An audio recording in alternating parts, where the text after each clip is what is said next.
It's recording. You see that I did the millennial pause, as they call it. That's where you wait like 2 seconds after the recording starts to make sure that it's recorded. I believe I should be plugged in here. Yeah, mic lights on, everything. Very hard for me to test because this is, of course, a pre-record. You'll be seeing this Friday night. I'm recording it Friday morning as I get ready to pack up the apartment. This will be the last time with this particular background behind me. There will be some iteration of it, I guess, but there will be a bigger space. So what I might do, I'll have like a couch and stuff and seating. So there may be somewhere I do it from the couch. There might be somewhere I'm at the desk. Some maybe I'll just be sitting in a desk chair with nothing in front of me. All sorts of new possibilities opening up in a couple weeks here. With that in mind, because I'll be moving and going out of town for a couple days. It's gonna be probably about 2-3 weeks before I can sit down and get another episode going, because I'm doing the whole move by myself. And like I said, I'll be kicking it on the beach, sipping margs, smoking cigars for a few days as well to celebrate the birth of this great nation. Happy 4th of July to everybody out there, since I probably won't be checking in on you. There is always the chance when I'm down the shore that I'm feeling saucy on a Friday night and I could just set everything up and do it. The only problem is when I'm down there, the fucking Wi-Fi blows because everybody on Long Beach Island is using the Wi-Fi, and that place gets fucking packed in the summer. So I used to do the shows from down there, but like things would be kind of cutting in and out and stuff, and it was kind of difficult, so I just gave up on it. But there's always a chance that I might just drop in at sometime in the 8 o'clock hour, not even a planned 8 p.m. start, but who knows? That kind of thing would be very much on a just touch and go basis. So anyway, there'll be a couple weeks off here, and then we'll be back with a different background setup behind me. So drink it in, folks. Drink it in. The good thing is we will have this visual memory of this space that we occupied together. Before we get too deep into things, Facebook, I guess I am streaming on Facebook again, thanks to StreamYard reconnecting. So facebook.com/The Savage Crew. If for whatever reason you're using Facebook and you'd like to follow me over there, Facebook is just a repository now for pictures from prior to 2018 or so. That's literally it. I feel like once I go through and I download all of my old photo albums to an external hard drive or like a cloud service or whatever, it's like at that point Facebook ceases to have a lot of its utility is gone. It is fun though to go in there. I love watching people. The people I think who use Facebook the most are people who got married like really, really early. If you got married in your 20s and you're a millennial, you're probably still a pretty big Facebook poster. The boomers fucking love it. I don't know what Gen X. I think Gen X is reasonably big on Facebook, but it's definitely not. If you're like a millennial like me who kind of stayed like I'm in my late 30s and I don't have a family, so I feel like that keeps you. Everyone I know who's in that situation is an Instagram user. I think Gen X is very big on Twitter because they can post their sullen, sad musings about the world. I love Gen. Everyone agrees that the boomers are the ones who fucked everything up. Gen X, I feel like, is very like, well, we could fix it for you, but we're not gonna. I think that's their attitude, that Gen Xers are convinced that they are the ones who could save the world, but they're not going to do it because fuck you. Millennials, I feel like, it started off like came out hot out of the gate, like, oh, we're gonna fix everything, and now millennials just kind of like, you know what? we just don't give a shit. We're probably not up to the task. Leave us alone to raise our families. And Gen Z seems to want to just burn the whole fucking thing down. And I think the generation after that, they call them Generation Alpha. I think they're going to be like a little, like a bunch of little like Hitler Youth fucking creating some sort of like strict totalitarian dictatorship that very, very much resembles like the Third Reich. Like I feel like they're all going to just be fucking wired for like because the growth of like the fucking chasing success genre of social media. Like now it's like they're doing these videos like a day in the life of, and it's like these really like young kids be it like getting up and showing you their, you know, they do a 9 to 5, but they've also got a 5 to 9, you know, grinding outside. I feel like as that drips down to a generation younger than that, who are like in elementary school and they start picking up on it, you're just going to have a bunch of fucking future world conqueror like Genghis Khan types who are just gonna be like, you know what, we're gonna conquer everybody, enslave the human race, and live like fucking kings. It'll be an interesting time to go through. I'll be very old when that eventually happens, but it will be fascinating to watch. Anyway, what else? I should finish plugging the socials, I guess. Instagram at Gary_Moyler, Moyler. Twitter or X or whatever the fuck you want to call it at Mike Montone. YouTube, of course, Mike's Golden Streams. Tell your friends. Go on YouTube, search Sacktap Live. I'm putting the audio up again. The Savage Sacktap on you know, wherever you can find podcasts. And that's that. Rocking the summer whites up top. The New York Mets played the Yankees in the regular season, and the Mets won, and I got to go into school the next day talking so much fucking shit to Yankees fans. It was glorious. I forget who pitched that. It was maybe Al Leiter.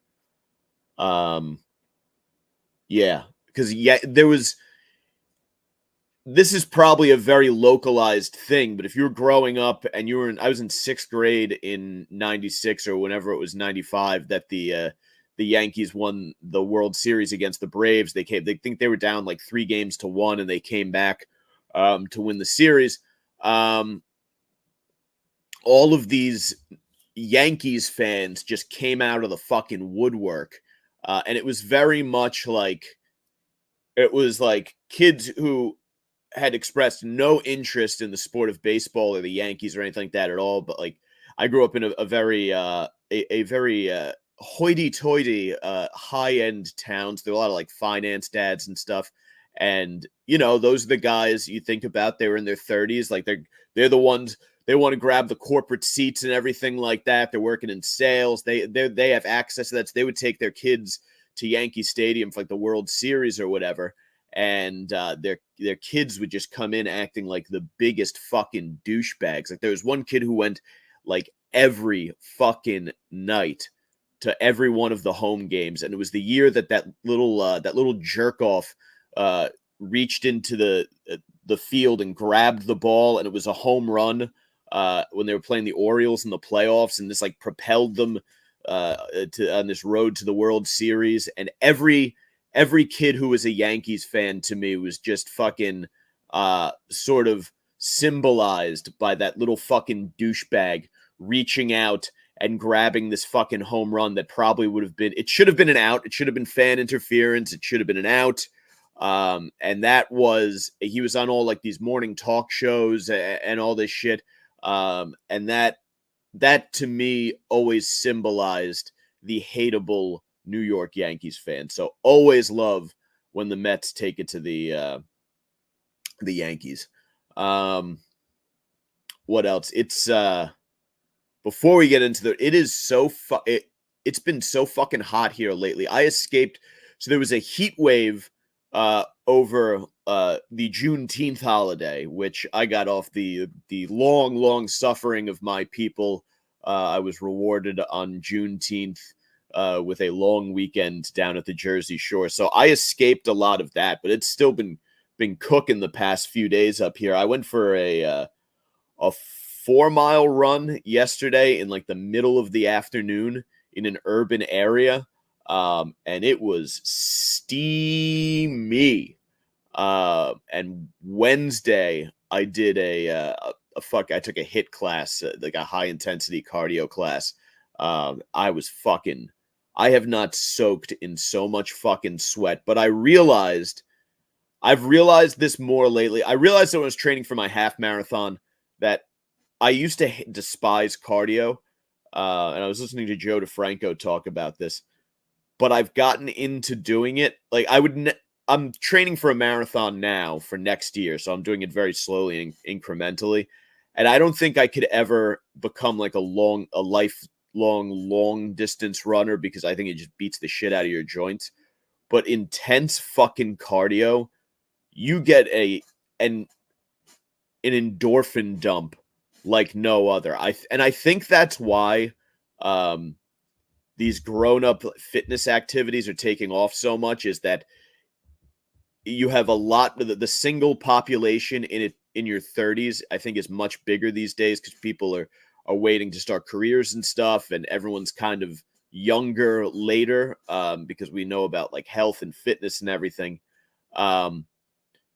You get a huge endorphin dump from doing the high intensity cardio. And if you're taking a class, if you're a single dude out there, just go take exercise classes regularly. And you will don't be a creep, just be nice and make friends. And you will eventually just fall backwards into pussy. Like these things are they're just overflowing with it. So if you're a single guy out there, and you're struggling, I know I see a lot of like, it's very big on social media, like these incel accounts and shit, and the fucking red pill and black pill, and these guys are all jerking off in their basements, and they're going fucking men going their own way, and whatnot. If you're one of those guys who is losing hope, go just join like a CrossFit or an F45, Orange Theory, or if there's like a local run club or workout club in your area, do that. I still believe very much in the value of going and doing solo workouts because you need to get your brain locked in and you need to focus on certain things. But get yourself to a group fitness class. Take some chicks love high intensity cardio because they're all convinced that's how you make your body change. It's not. You change your body with weights. You improve your heart and lungs with cardio. But they are awash in attractive single females. Because I saw this post the other day. This guy was talking about how instead of this, I guess sex tourism to like Asia is becoming pretty big because there are all these frustrated. There's this theory out there that like 10% of guys take the attention of like 90% of women, and that if you're not a Chad, that you're never going to have success on dating apps or out in social situations or whatever. So a lot of guys are turning to going out to like Thailand or the Philippines because they're, romance is a bit easier to come by in those countries, especially if you have a couple of American dollars. You can do quite well for yourself. So guys are doing that, and someone was like, hey, instead of doing that, why not take a road trip across middle America and talk to like waitresses at, or, chicks working at like gas stations or rest areas or whatever.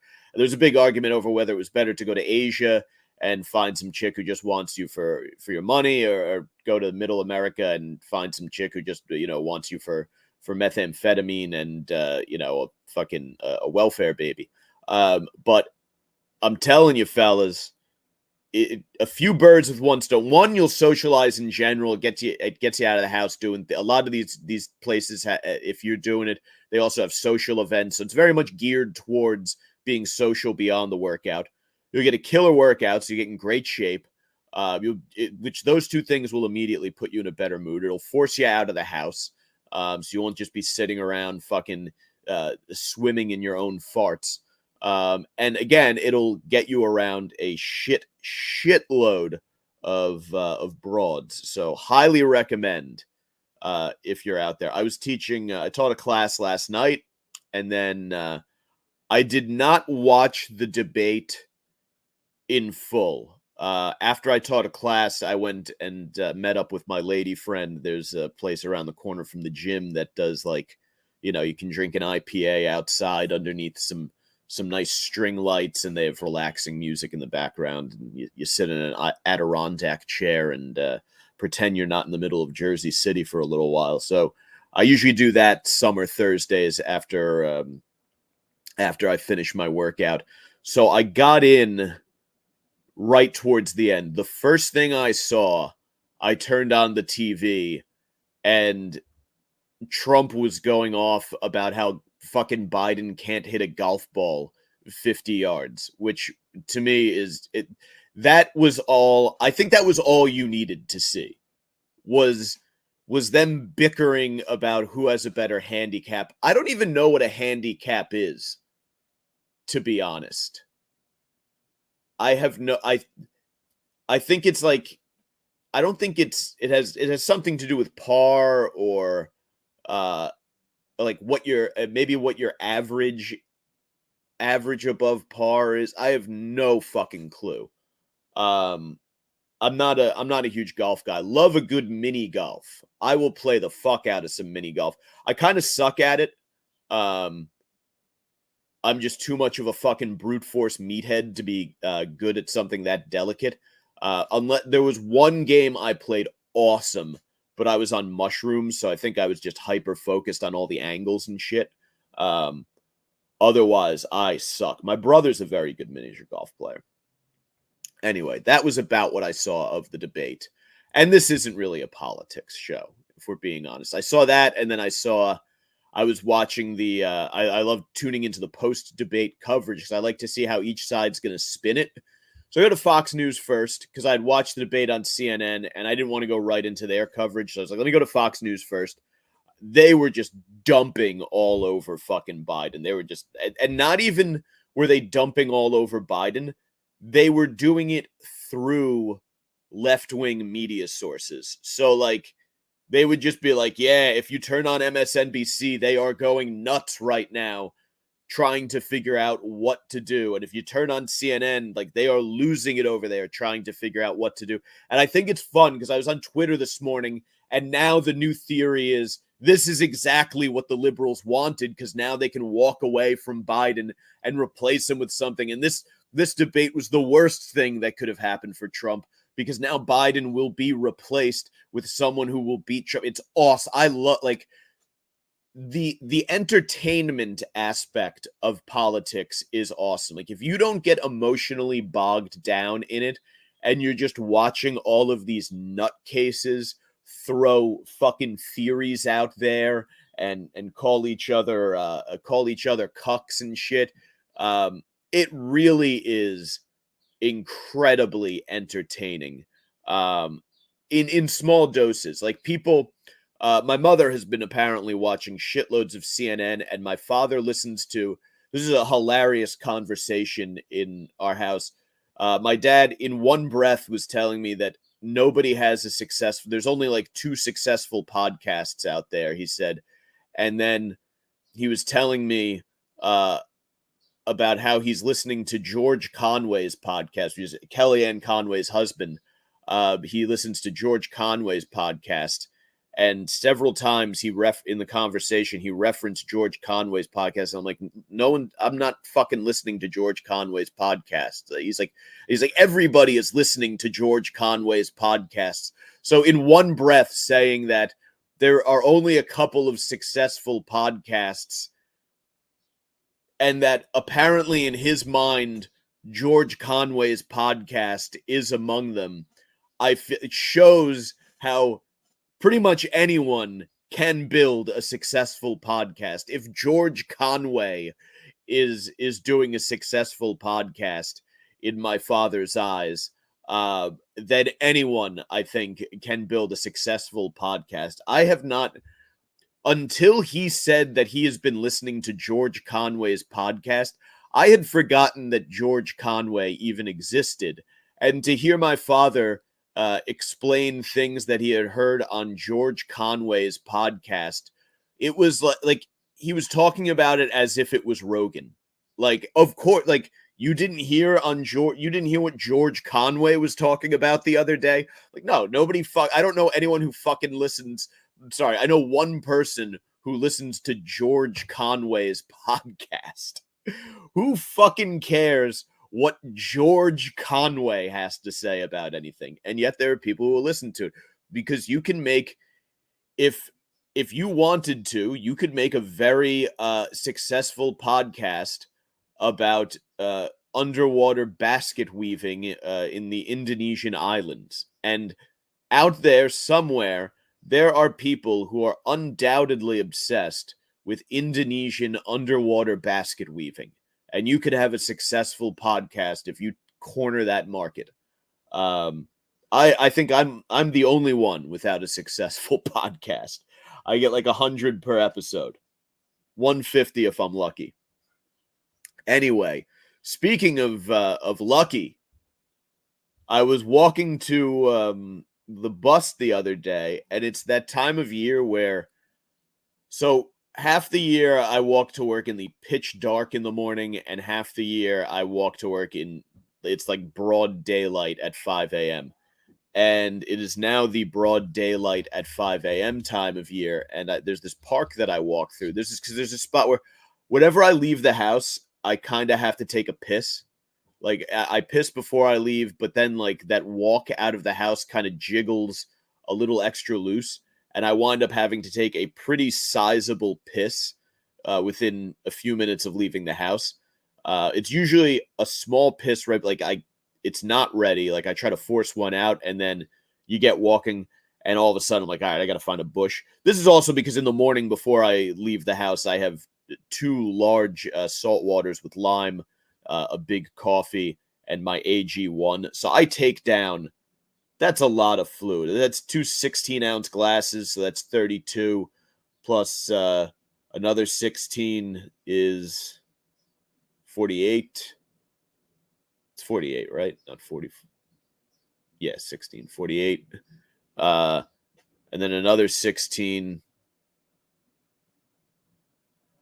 is 64. So I'm taking in 64 ounces of fluid before I even walk out the door. So there's a lot of urinating early on. So there's kind of a spot where I go to do it because I'm like, it's a spot where, you know, you'll hear someone like, you have a lot of standoff, a lot of time to like put your dick away. But as I was walking to that spot, there was a gentleman who did not care about putting his dick away. I'm coming around. There's this like wrought iron fence because there's a ramp and like the leaves fall over and it's very nice and it's majestic. And as I'm coming around this corner, I just see this dude. He's got a wife beater on, pants are down. He's got a woman bent over, and she's got her hands up against the thing. And they are just vigorously fucking each other. I thought afterwards, I was like, wait, that wasn't a sex assault, was it? And it was not. It was, she was thrusting back. They were like making out and nuzzling each other as though they were behind closed doors. And as I'm coming around this corner, I'm like, what the fuck is that? The dude looks up, sees me, and he gives a peace sign and then just goes right back down to they were making passionate love. And I've around the Jersey City, like there are a couple spots like that. I've seen this before. There's in another park in my neighborhood.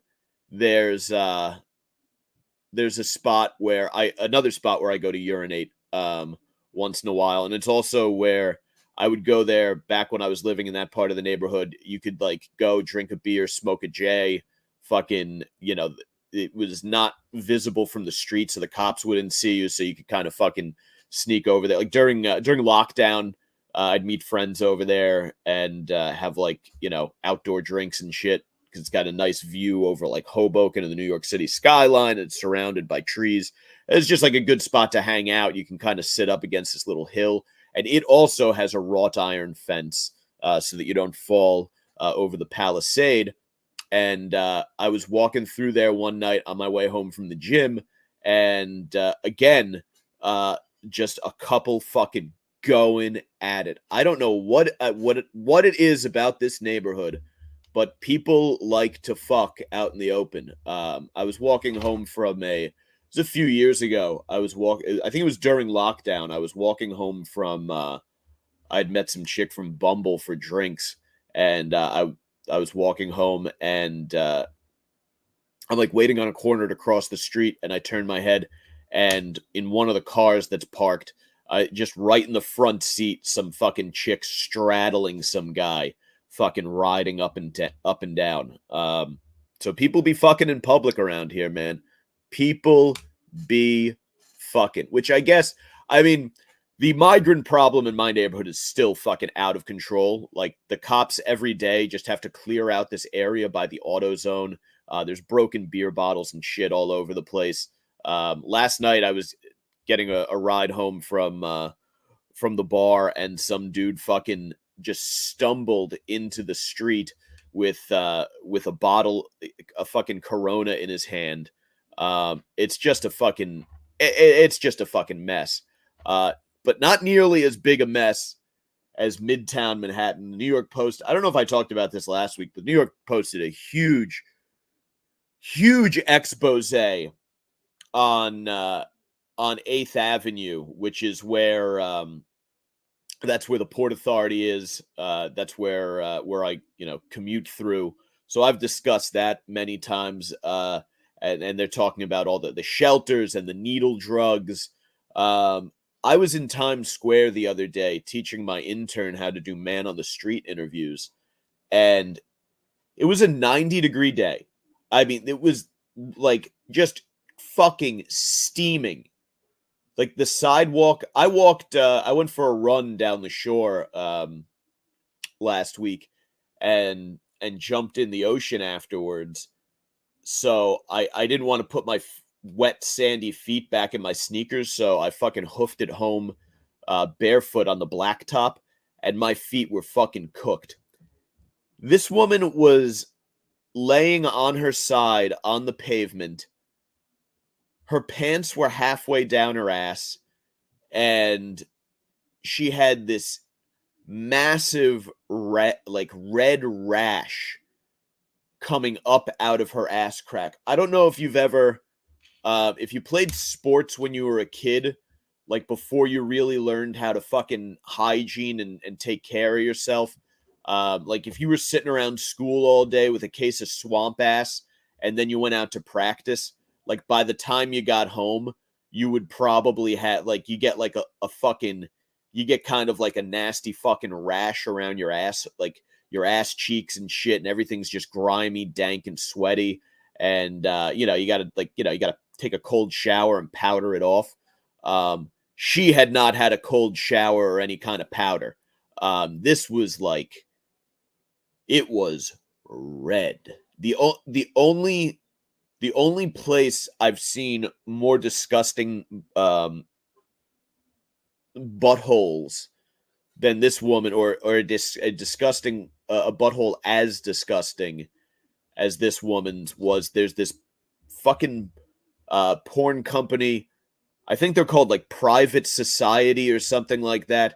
They show up on the feed once. If you search amateurs, you get a lot of you'll get a lot of their content, and it's like it's people from the Midwest having amateur sex with each other on camera, but it's shot in HD. And there are a lot of like, you get those scenes where like, the chick's down, she's in like a on her knees in like a mini downward dog fucking licking some guy's balls, and they hit they get the back shot on her, and they see her spread ass crack, and it's got like, it's like yellowing a little bit on the inside, and you're just like, Jesus fuck it. Like, why is this woman having sex on camera? So yeah, there's a lot of that. That's the best way to describe Times Square, really. Which is that's why, and I always come back to this. I don't understand, and please leave a comment if you can explain this to me.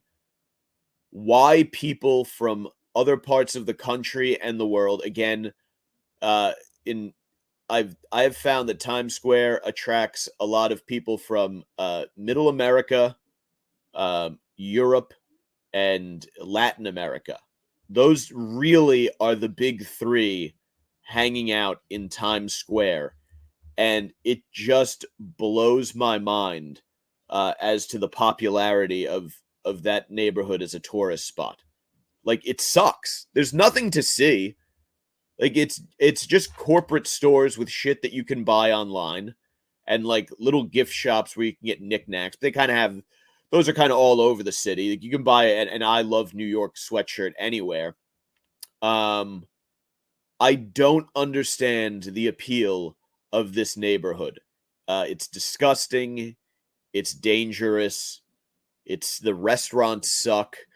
The only place they have a Carmine's there, which is Carmine's isn't real Italian, but it's like fun because it's family style. Um, but I feel like you're better off almost. There's one up in Harlem that I think you're better off going to. Um, but yeah, it's just a nasty, disgusting place. Um, they have signs up now because I guess all these rubes keep getting taken by the CD guys, which is hilarious. I guess people from other places don't know about this fucking scam where guys walk up to you and they autograph a CD and they ask you if you like rap music, and they do it to white people because they're afraid the white guys are afraid of racisming, being accused of being a racist. So they'll just fork over like $20. Like it's a very Michael Scott interaction. Um, but they'll fork over, $20 for either a blank CD or a just terrible rap CD from some guy with an autograph on it. And I still see it going on. And there's signs everywhere saying that you do not have to pay for one of these CDs. So it just cracks me up when I see that exchange going on. Um, I almost killed a family or wanted to kill a family on my way back to the Port Authority yesterday, maybe. I'm crossing 42nd Street, one of New York City's busiest streets, and it's wide. So you hit 42nd Street, and cars will continue making turns. Fucking, there was like a jitney bus trying to make a fucking right off of 8th Avenue. You kind of got to be spry. You got to be on your toes. And this is also the time of year when there's these little puddles accumulate by the curb because the guys spray down the sidewalk to get the piss and feces and everything off. There's this stupid fucking family crossing the street holding hands, three across, wearing family reunion baseball jerseys. I wanted to shove them into 8th Avenue. I wanted to just drive them like a fucking offensive lineman into 8th Avenue and watch them get flattened by an MTA bus. I had to walk through, and they separated hands at like the last second and they giggled. And this is like there's just a mass of people going back and forth. Like these dumb fucks do not know how to walk. It is incredible to me. Is this part of the tourist experience, coming to New York City and walking like an asshole? I don't understand how this is okay anywhere else. Like it almost feels like these people are like scuba diving or walking through the jungle, and they're like, we have to link arms and stay within 2 inches of one another, because if we don't, we'll be separated and lost forever, just lost to the fucking winds, as though we live in an era without smartphones. Just really, really stupid people. You understand coastal elitism more when you observe this stuff, for sure.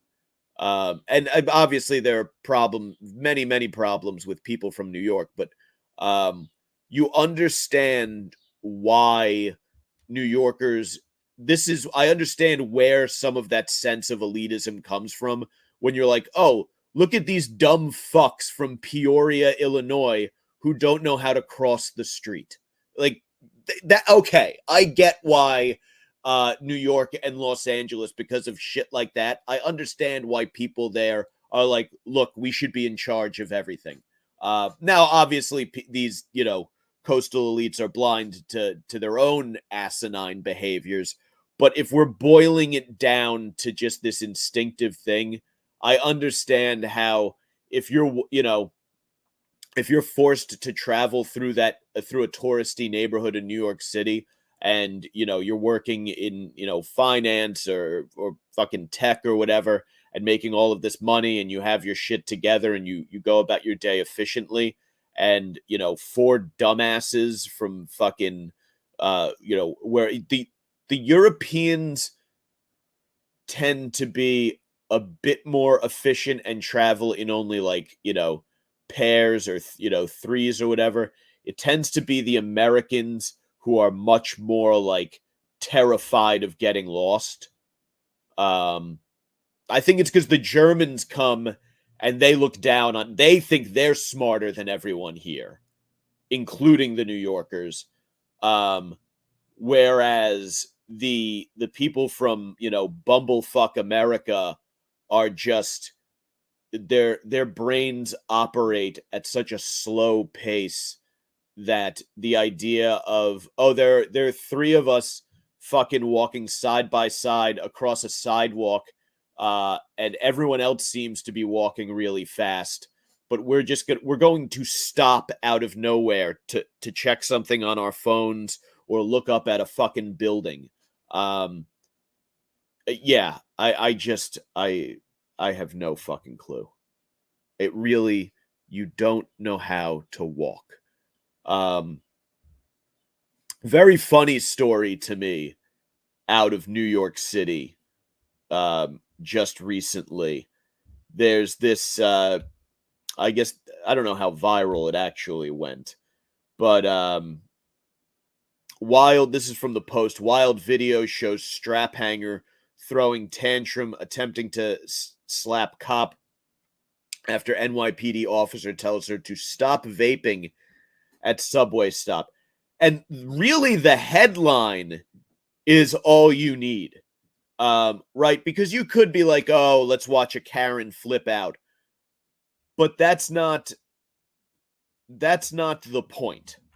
The point is this woman, and we'll get deeper and deeper into who she is and why she shouldn't have been stopped and harassed by the cops as we go through the article. I'm hesitant to even want to play the video. I don't think it's necessary, because I think it's more the circumstance than anything that's worth talking about. I don't really think there's that much value in the video. But the Post says that this was at a subway stop in Brooklyn. She was being reprimanded for trying to smoke an e-cigarette on the platform.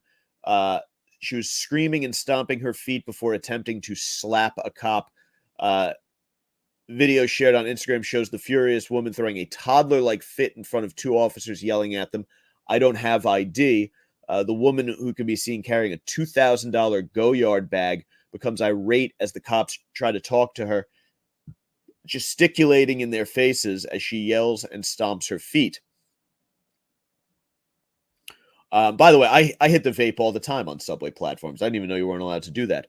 And she says, "I just told you I don't have ID, so what the fuck do you want me to do? I don't have ID." She continues to scream before calling one of them a fucking bitch. One of the officers pushed her on the shoulder, prompting an even larger outburst.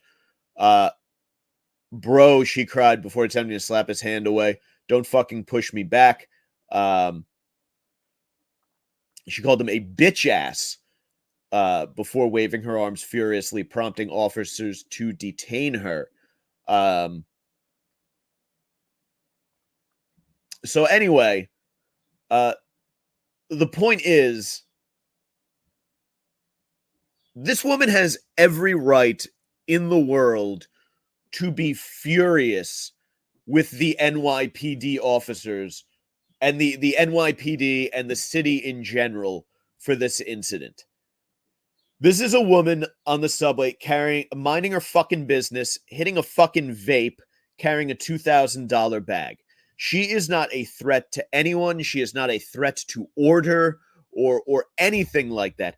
The New York City subway system is a place where you can be brutally murdered out of nowhere by pure randomness, by a complete strain. Like on your way to work in the morning, you can be murdered. You will see someone doing needle drugs. You will see someone taking a shit, masturbating, anything you can imagine. You can get sprayed in the face with a chemical. You can get just attacked, maimed, disfigured, or traumatized in so many ways that I can't even explain them. Like again, this is the thing that I think about all the time on my commute, and I hammer it on this show, and I wonder sometimes if people are getting sick of hearing this because it's becoming so repetitive. But there are very few places in the civilized world where you can be on your way to, a $500,000 a year job and face the threat of momentary demise at the hands of a stranger during your 10-minute commute. Like that really that describes New York City to a T. And this woman is tiny. Like she looks like she weighs possibly less than 100 pounds. Literally, her tote bag is bigger than she is.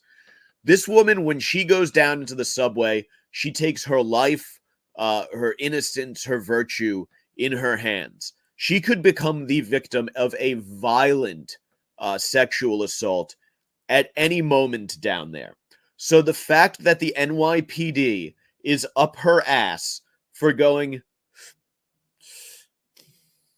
probably to bust the stress and anxiety that she feels while she's down there, by the way. That's probably why she does it. And the stress and anxiety she feels every time she walks down the street under these just disgusting undesirables that fill that fucking shithole of a city.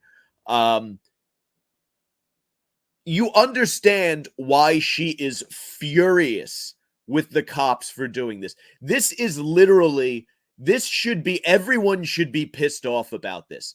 Like the people going nuts about Daniel Penny, the Marine who restrained the Michael Jackson impersonator on the subway. The people who are pissed off at him, they should be pissed off at the NYPD for hassling this woman. This is what makes the subway unsafe, is when cops are focused on this instead of the fucking, the guy down at the end of the subway who's ripping open an empty Bud Light can and fashioning it into a dagger. Like that's who they should be dealing with, not the woman who's just taking a quick puff off of the old vape pen.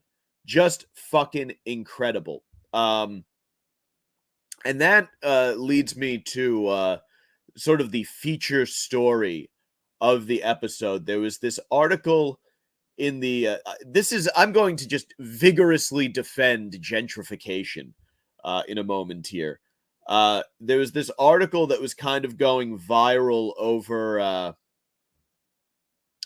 like the last couple weeks on Twitter among sort of like conservative libertarian circles. It's from 2022, I guess, but certainly still applies because I think the woman or whatever they identify as, it's for the Atlantic, so who knows, wrote it, won some sort of award for it, so it wound up kind of making the rounds. And the title of the think piece is "Why Do Rich People Love Quiet? The Sound of Gentrification is Silence." And it is, when you read a conservative think piece versus a liberal think piece, they both have different tones, right? The tone of a conservative think piece is always, they're coming to get you and we need to protect America from them. The tone of a liberal think piece is, you're trying to hurt minorities. let me try to make you sad. Any white person who's trying to make money is equally trying to hurt minorities. Let's make you sad. That is what a liberal think piece usually sounds like, and that is specifically what's going on in this article, which I'll discuss here. They say the self-indulgence is what speaks to me first. That is what I love about a think piece, is the self-indulgence. They write, New York in the summer is a noisy place, especially if you don't have money. Right? We're established. This is class warfare off the bat. The rich run off to the Hamptons or Maine. Well, some of us go to Long Beach Island as well. Let's not suck my dick. The bourgeois are safely shielded by the hum of their central air, their petite cousins by the roar of their window units. But for the broke, the have-littles and the have-nots, summer means an open window through which the clatter of the city becomes the soundtrack to life. They're trying to establish it, like if you've ever seen that dog shit movie In the Heights, where all of the Latinx barrio residents are sort of romanticizing the fact that it's hot in Washington Heights, and they're all hanging out in a bodega that probably smells like shit and that you would get stabbed outside of. Like that poor kid, what was his name, in the South Bronx a few years ago? Yeah, that's what we want to fucking glamorize here, when he got fucking knifed by the Trinitarios because said someone told him that someone snitched and they thought it was him. Justice for Junior, what was his name? Junior, was it Guzman? Yeah, that's what we're romanticizing. Motorcycles revving, buses braking, couples squabbling, children summoning one another out to play, and music, ceaseless music. No, this is what you're romanticizing is motorcycles revving. They're not motorcycles, by the way. They're these fucking mopeds that I always complain about. They've attached noisemakers to them so they can rev them, and they have buzzers that go up and down the street. It's the most irritating fucking thing in the world. But the thing is, a lot of these people don't really have personalities, and they were never seen and heard as children because they were raised in neighborhoods by, let's be honest, a lot of young parents with substance abuse issues.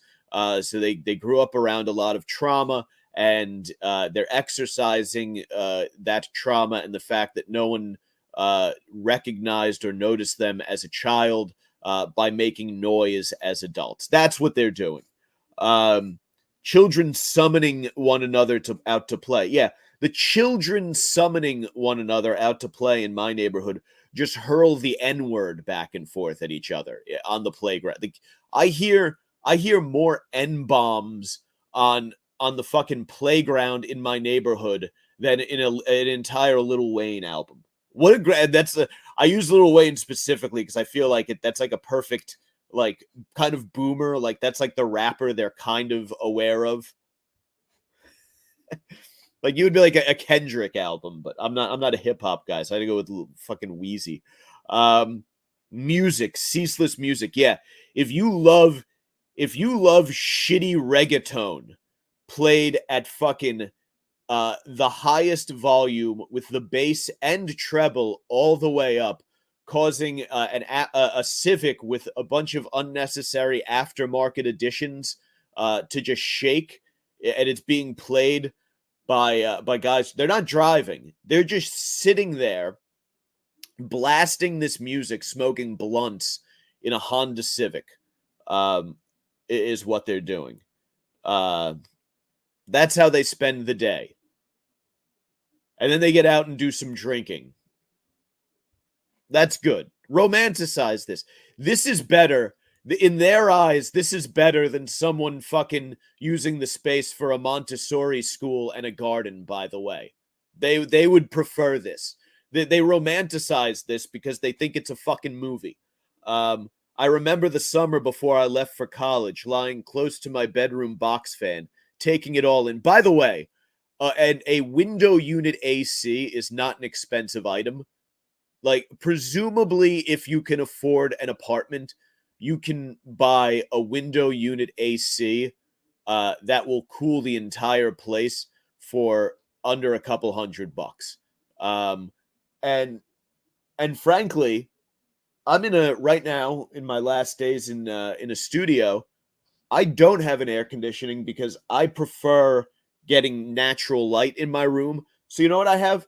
I have 3 tower fans around the room. I have them intersecting. They create an incredible cross breeze. I leave the window open for fresh air. And at night, when I go to sleep, I face 2 of the fans towards my bed at an offset 90-degree angle. So I'm just being breezed all night. It is fucking delightful, to the point where on a 90-degree day, I will still sleep underneath a comforter. So the issue maybe is that these dumbasses just don't know how to efficiently cool their apartments. And that's not the problem of the gentrifier, now is it? Thanks to a partial scholarship, I was on my way to an Ivy League college. I was counting down the days, eager to ditch the concrete sidewalks of my family's cramped railroad apartment, to start living my life on my own terms against a backdrop of lush, manicured lawns and stately architecture. How great are lush, manicured lawns and stately architecture. Like, literally, it's just objectively better. There is nothing good about urban grit.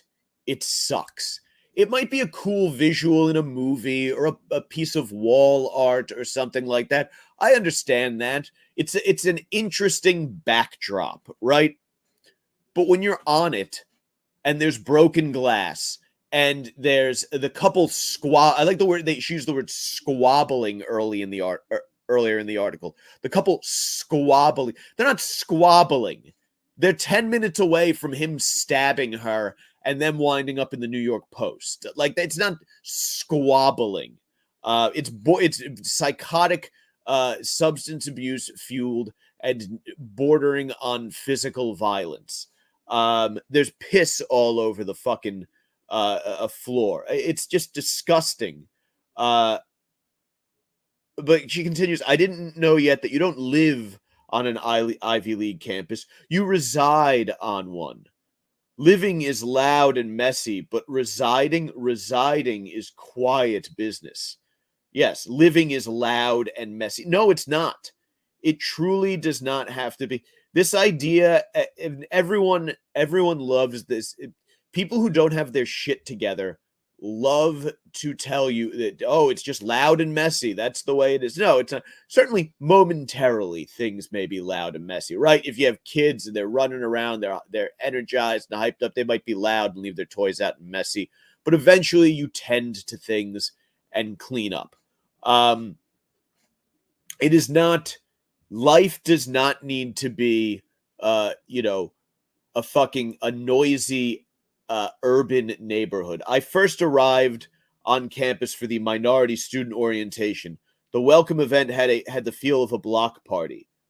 Blase, blasting on. I don't know what that is, but it's some shit fucking 90s hip hop, probably terrible. We spent those first few nights convening in one another's rooms, gossiping and dancing until late. We were learning to find some comfort in this new place and with one another. Oh no. But you know who's coming next? Here comes Whitey. Not my words, hers. Then the other students arrived. The white students. The ones who are subsidizing your education. The first day of classes was marked by such gloriously waspy pomp that made my young aspirational heart leap. Professors in academic regalia gave speeches about centuries-old traditions and how wonderful and unique we were.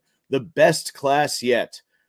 Kids sang a cappella and paraded with a marching band. She says, I'd spent my high school years sneaking out to drink 40s on the beach and scheming my way into clubs. I understood that what was happening around me wasn't exactly cool, but it was special, and I was part of it. Yeah, first of all, the kids who were coming in from the WASPs had the exact same experience. They were drinking on the beach, and trying to get into fucking places underage as well. You're not special. This idea that you were the only one who has ever... No one is the only one who has ever done anything. Human existence since the dawn of time, it's been the same shit with improving technology. That's all it is. That everything is the same shit with improving technology. The human beast has not changed that much. I hadn't counted on everything that followed being so quiet. The hush crept up on me at first. I'd be hanging out with my friends from orientation when one of our new roommates would start ostentatiously readying themselves for bed at a surprisingly early hour. Yes, hints would be taken, eyes would be rolled, and we'd call it a night. Yes, this is an Ivy League school. You're in an Ivy League school, rigorous academic standards. People going on to become the engineers at companies that will try to get to different planets. They're trying to maybe write the next great literature where whatever it is, it requires rest, relaxation, sleep for the brain to function. I'm sorry we're not there. It's not that we're not there for a block party, right? You could have gone to Rutgers. You want to go to Rutgers, make noise at all hours of the night, fine. No one's going to give you an ounce of shit, and there are going to be plenty of fucking white kids from Bergen and Essex County there who grew up with fucking with money, but who also don't give a fuck and just want to party and get laid. You could get that at Rutgers. You wanted to go to an Ivy League school. This is what happens at Ivy League school, toots. One day when I accidentally sat down to study in the libraries, the room is called the Absolutely Quiet Room. Fellow students shushed me into shame for putting on my Discman. Yes, the room is called the Absolutely Quiet Room. I mean, they could not be more specific about what goes on in the Absolutely Quiet Room. And this person clearly watches video. Now I understand why they're watching videos without headphones on the fucking bus. This is the attitude that they have. People from this, and again, it's not a race thing. It's a fucking class thing where it's the same fucking shit. No matter the fucking skin tone, it's people who have lived in these urban areas forever. Just they accept shit as a way of living. With rare exceptions, like Saturday nights during rush, silence blanketed the campus. I soon realized that silence was more than the absence of noise. It was an aesthetic to be revered. It was an aesthetic at odds at who I was, who a lot of us were.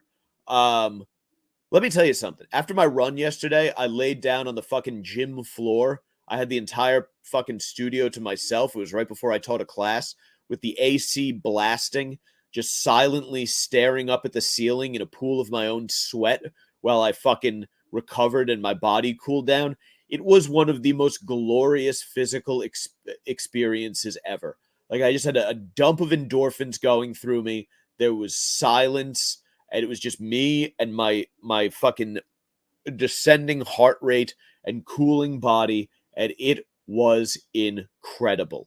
For the few weeks, the comfort that I and many of my fellow minority students had felt during those early cacophonous days had been eroded, one chastisement at a time. The passive-aggressive signals to wind our gatherings down were replaced by point-blank requests to make less noise, have less fun, do our living somewhere else, even though those rooms belong to us. A boisterous conversation would lead to a classmate knocking on the door with a "please quiet down." A laugh that went a bit too loud or long in a computer cluster would be met with admonishment. Yeah, because people are working on theses that they've spent years with their grad students there, PhD students, spending tens of thousands of dollars,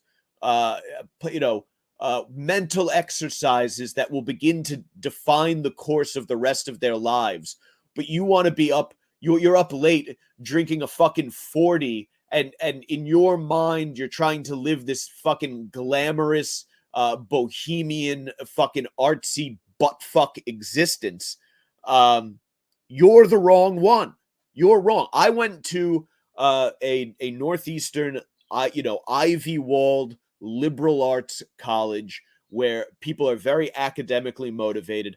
I was better suited probably for a fucking New Jersey state school like Willie P or fucking Rutgers or like Monmouth or some shit, like somewhere where people were there to get fucked up and get laid. Like I probably went to the wrong college.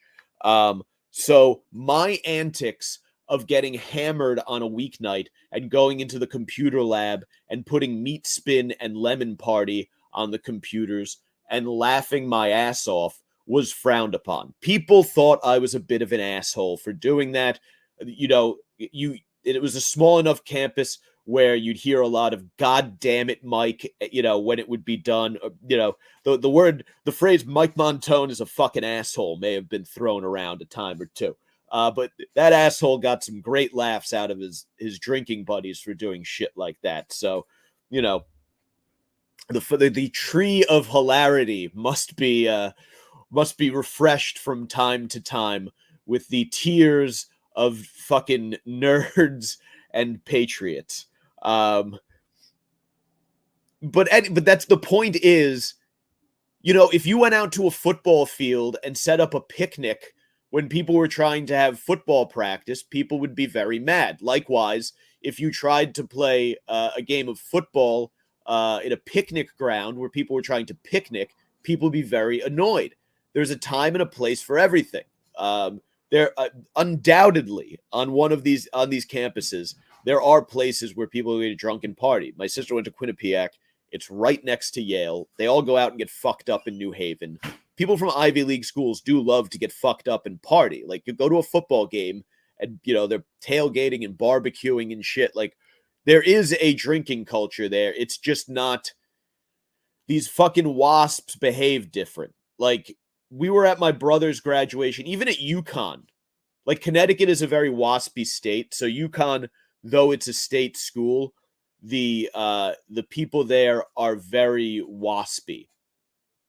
So we were there for my brother's graduation, and they have a hotel on campus, and the hotel has a bar, and we roll in like a bunch of fucking guineas from Jersey. It's me, my brother, and one of my buddies from college lived nearby, so he came over. He's a guy I played football with.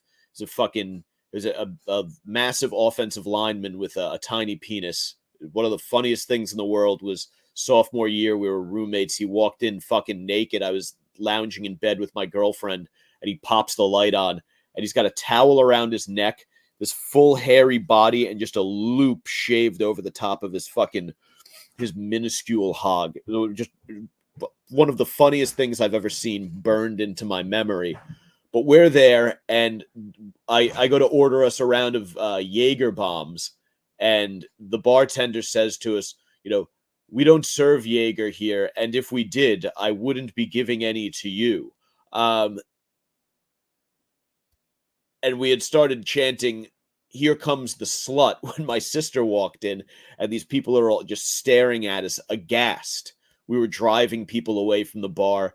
There are these families with, the polo, it was springtime, the polo shirt on and the sweater around the neck, sipping white wine and IPAs there, talking about the son's going off to work in finance, and are they going to get engaged and whatever fucking fruity ass shit I fucking thought at the time. I was like, these fucking jerk offs.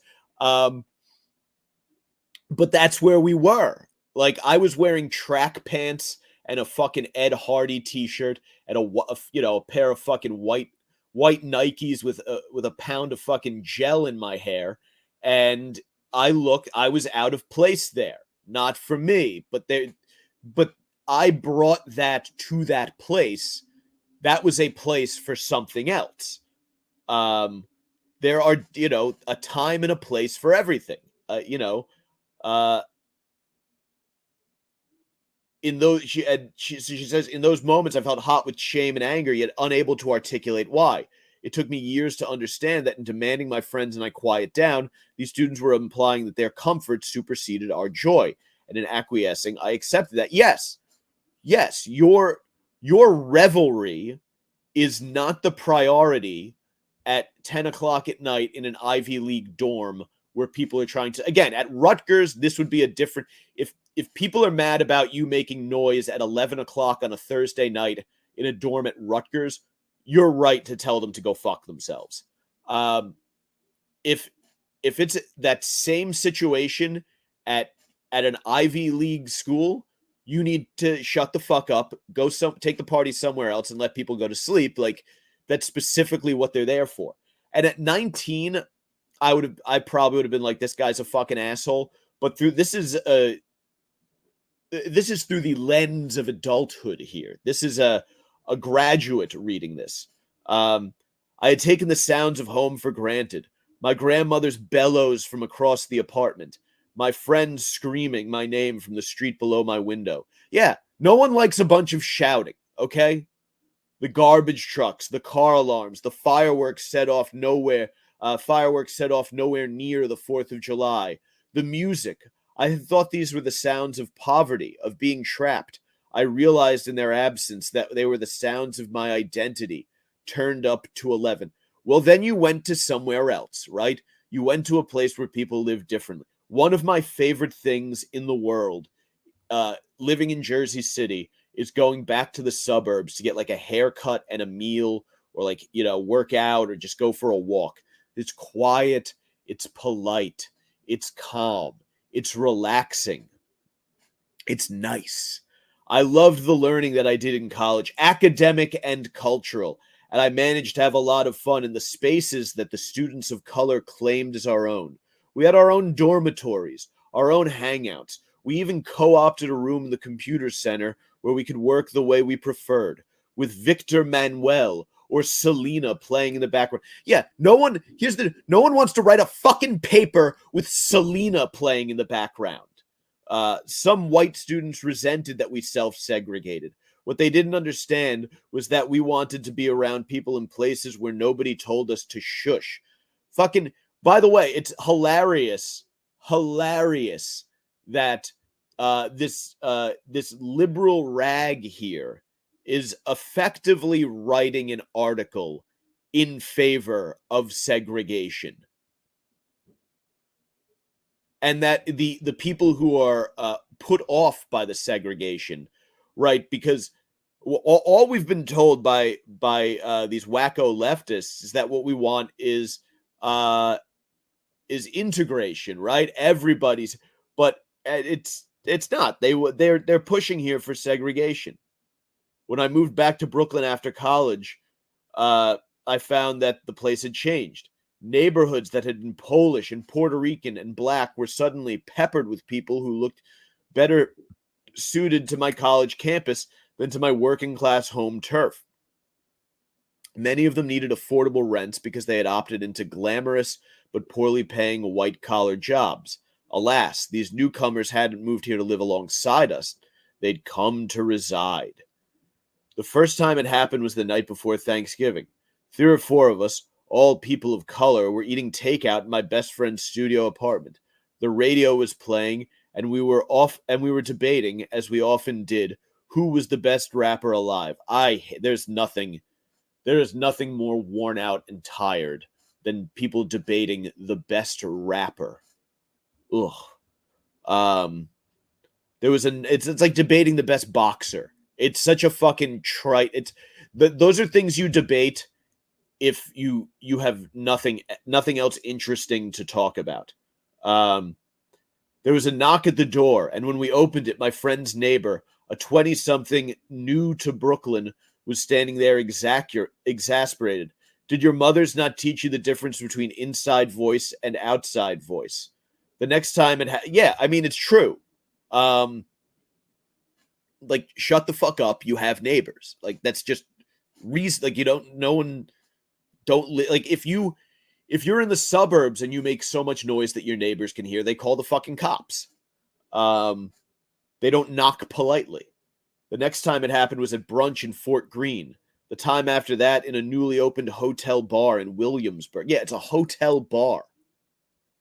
Hotel bars, not tradition. If you want a rowdy brunch, you go to Manhattan, not Fort Greene. You want to make noise at a bar, go to a sports bar in Manhattan. You'll be fine. Not at a hotel bar in Williamsburg. After a while, I stopped keeping track. The people complaining clearly thought they were trying to enforce a sonic landscape that they deemed superior, but what they were really doing was using shame to exert control over the restaurant, the building, the borough, us. No, again, like it's called noise pollution for a reason. Like the quiet is healthy. It's very the noise that people want is a low din. That's why they make white noise machines. They don't make urban noise machines.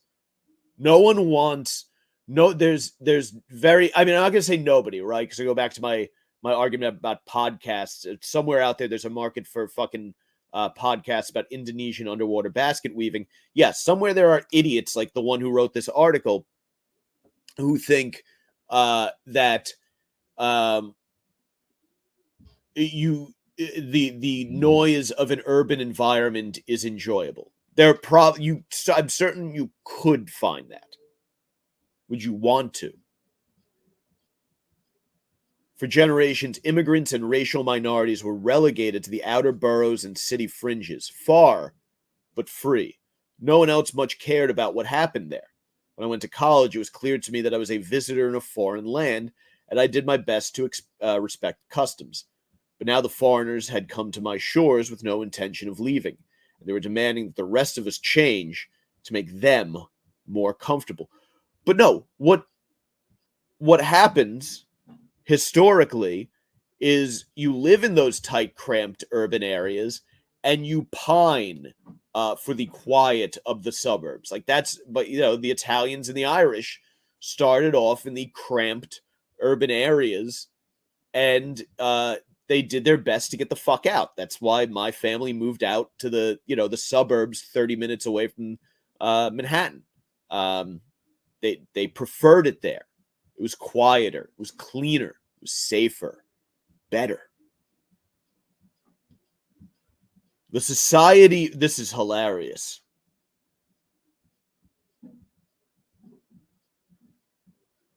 Oh, she says, here's when I went to college, it was clear to me I was a visitor in a foreign land. I did my best to respect customs. Now the foreigners had come to my shores with no intention of leaving, right? They love using the language of colonization, by the way.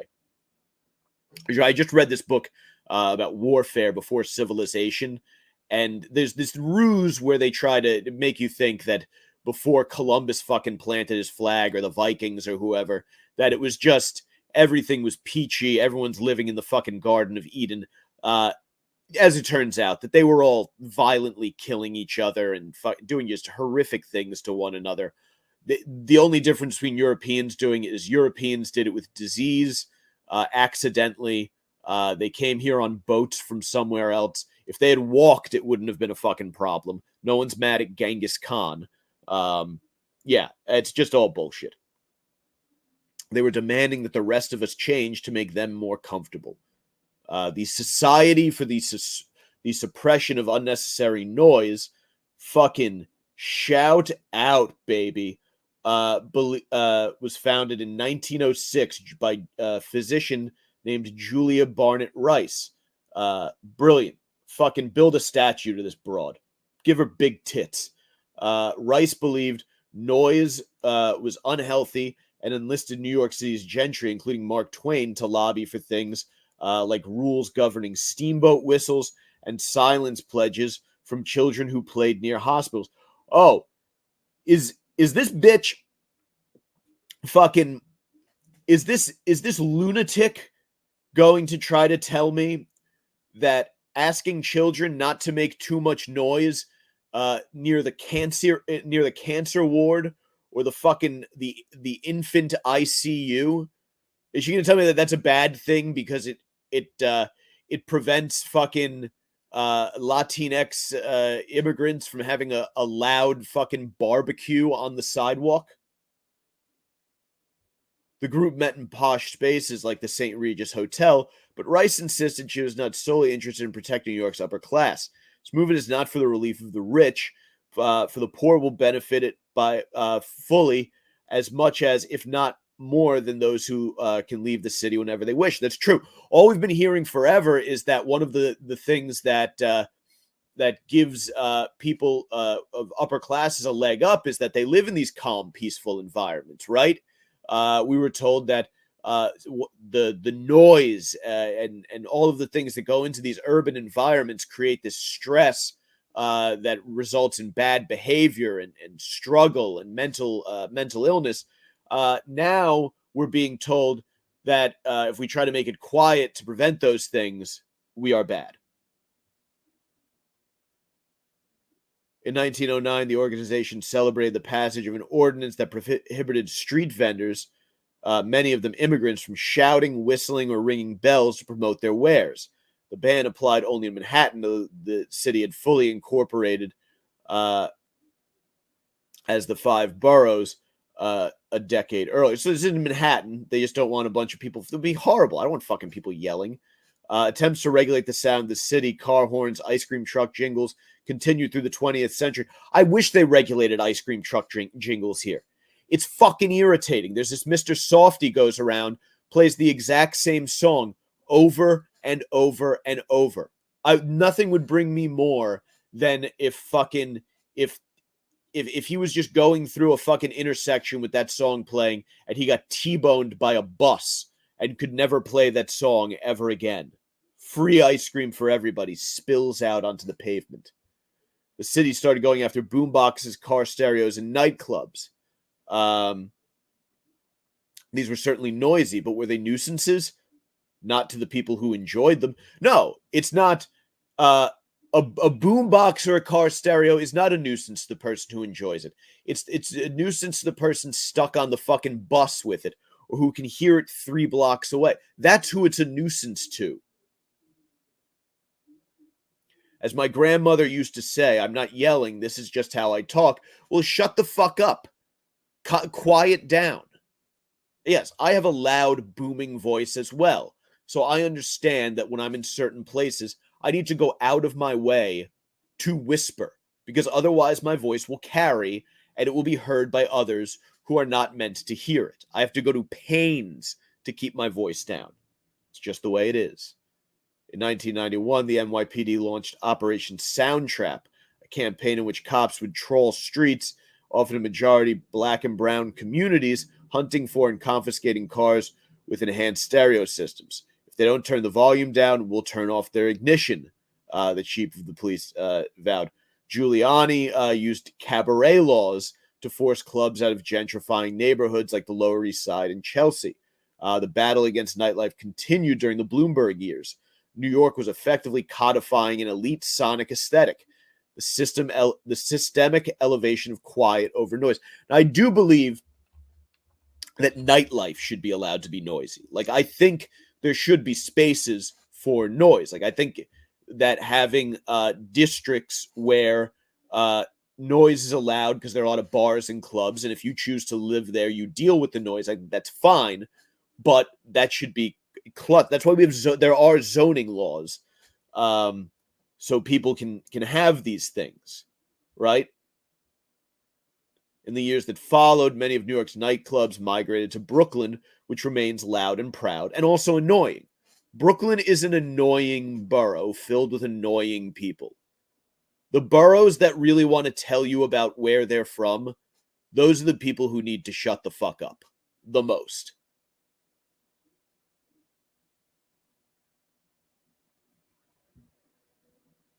In the year, an analysis of data ranked it as the loudest borough in New York. It earned this distinction by racking up the most noise complaints to 311, the city complaint hotline, which raises the question, was it the noisiest borough, or was it just home to the densest mix of loud people and people who wanted to control those people? Again, they're not trying to control you. I find many city noises to be nerve-wracking and annoying. Jackhammers doing street maintenance, the beeping of reversing trucks, cars honking for no good reason. Yet these noises account for a small minority of noise complaints. Yeah, because people understand those noises. A jackhammer, everyone understands that a jackhammer going off is part of road work. It sucks, but there's nothing you can do about it. right? Same thing, a reversing truck, people accept that as a consequence of not wanting to get backed over by a fucking 20-ton fucking machine.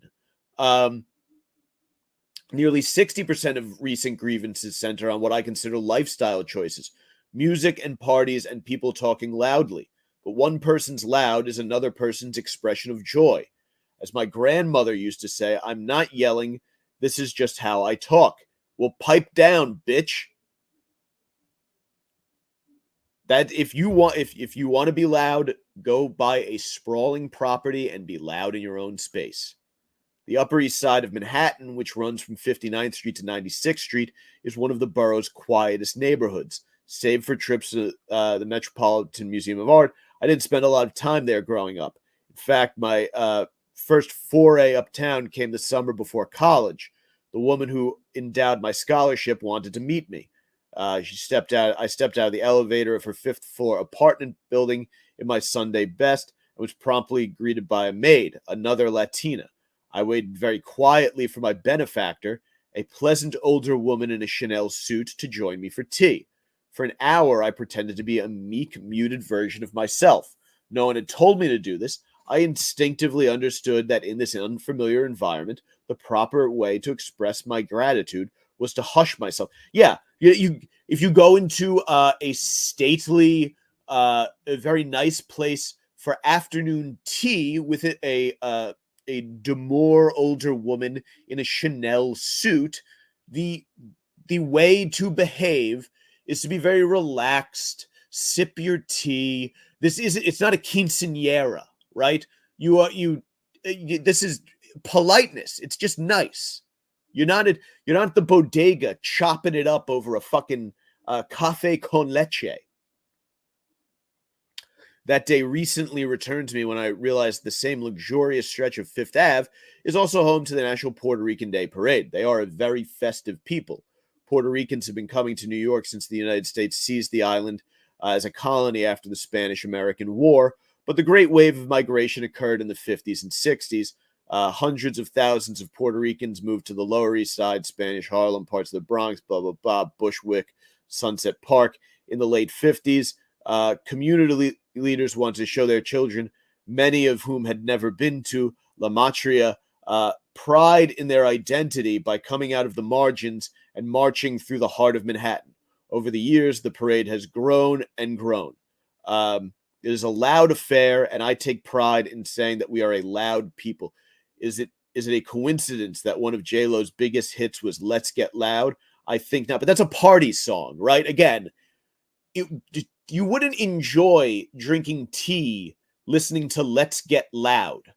Let's Get Loud is a song that if you're having like a beach party, you might play Let's Get Loud, or a barbecue. Like if you just played a softball game in Central Park and you were having a barbecue next to the softball field, Let's Get Loud would be appropriate.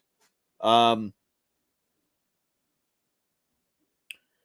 perhaps this is why the parade inspires such discomfort. In the 90s, Upper East Siders implored the city permit office to move the parade to the Bronx, to their neighborhood, which, I mean, truthfully, it makes sense, but Fifth Ave is where everyone holds parades, so whatever, the Irish and the Italians are allowed on it, that's fine.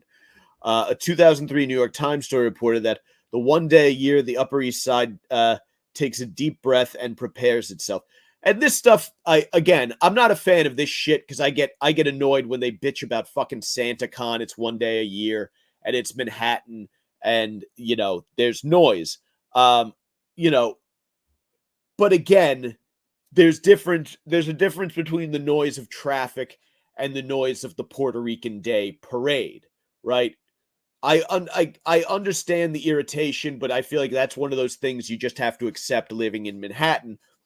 Not appropriate to hold the Puerto Rican Day Parade, through the hallway of a fucking dormitory on Yale's campus.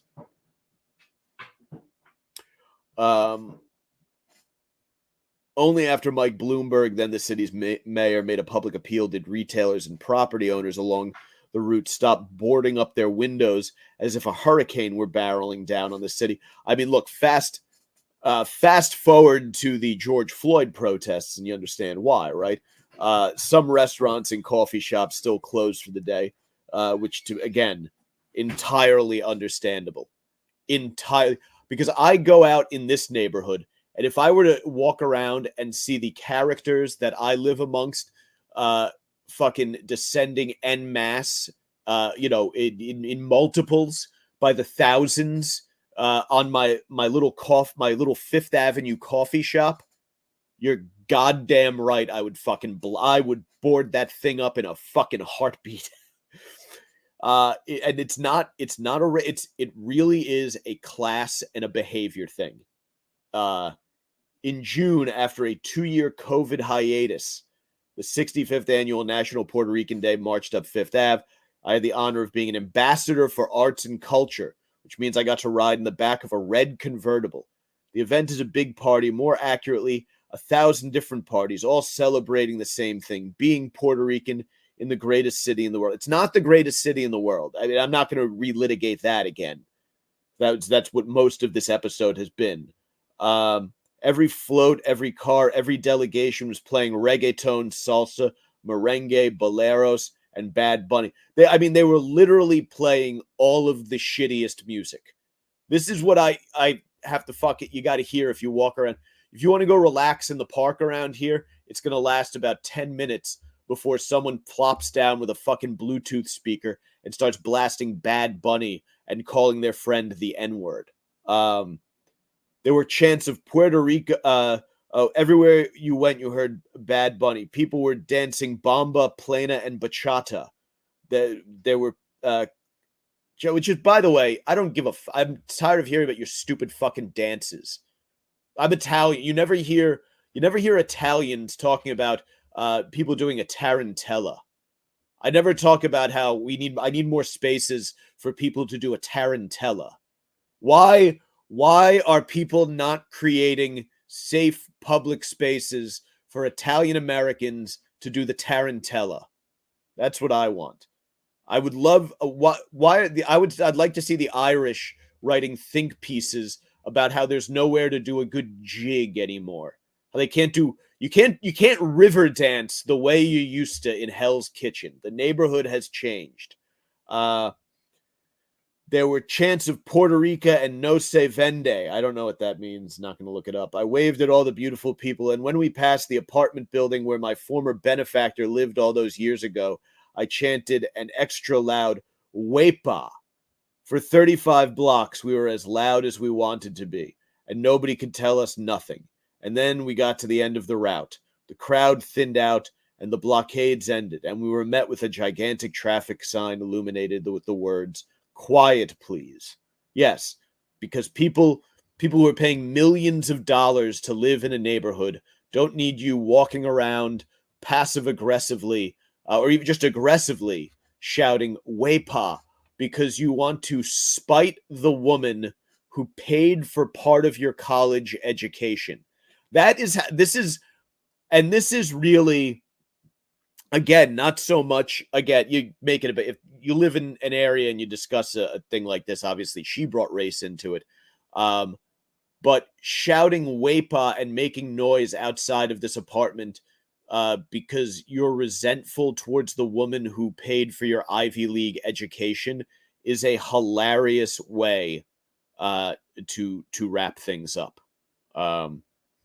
And speaking of wrapping things up, wow, an hour and a half. How about that? What a day. I have to wrap this up so I can go work out and then start packing up the old apartment here. So I will catch you guys in a couple weeks. Have a great 4th of July. Twitter at Mike Montone, Instagram at Gary_Moyler, Moyler. Facebook.com/The Savage Crew, and of course, YouTube Mike's Golden Streams. And I guess I will see you in the future from a new back